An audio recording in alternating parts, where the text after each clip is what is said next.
How to set up MetaPay on Facebook.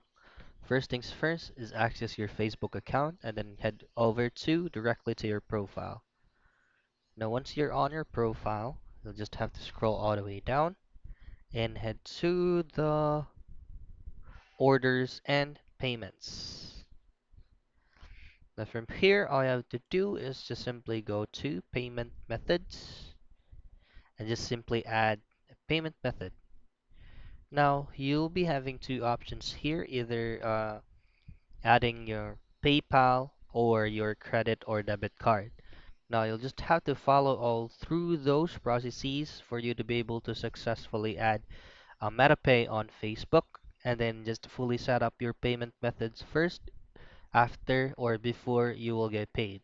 Now, if this option is not going to be visible on your profile right here, all you have to do is head over to settings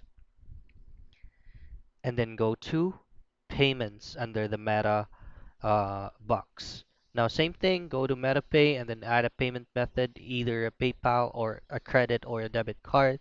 And then once you have fully fulfilled all those processes, you'll be able to successfully set up your MetaPay on Facebook.